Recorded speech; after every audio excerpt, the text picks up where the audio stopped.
Kangen Gusti. Panglimbang 5 menit dina Ngat Legi tanggal 30 November taun 2020 kapethik saka Injil Matius bab 24 ayat 37 tekan ayat 44.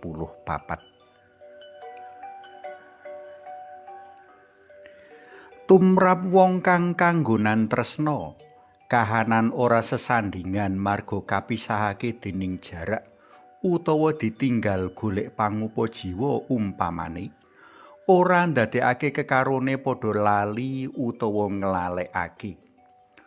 Wong kupiya kirim layang, kepara kirim barang-barang kekarmane umpamane kirim sambel kemasan, amrih temalining sesambungan tansah jinaga.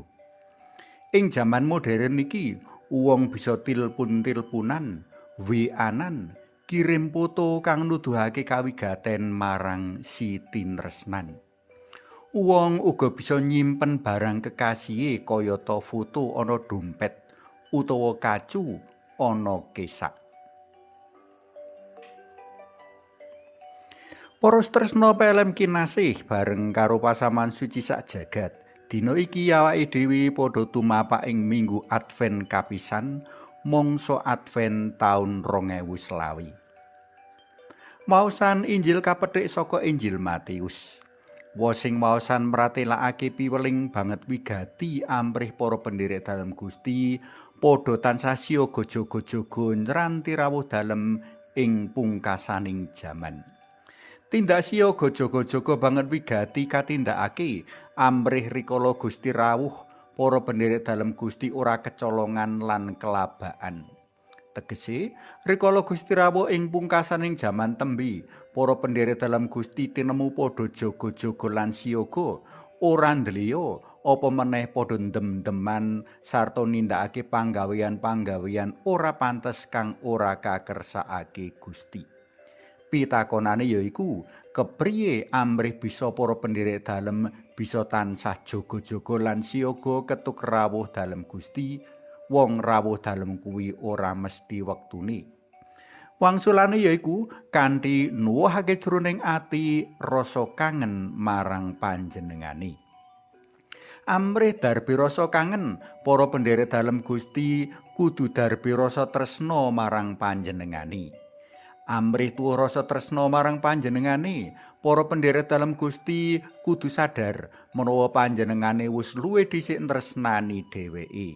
Nah, Gusti kang tresnani lan ditresnani iki nembe tindak adoh nyawisake papan mulya langgeng kanggo para pendherek dalem. Samangsa-mangsa panjenengane bakal rawuh mapak para kinasihe kanggo kairit tumuju papan mau urip mulya langgeng bareng panjenengane sarta wong-wong kang kabukti tuhu setya jroning panjranti.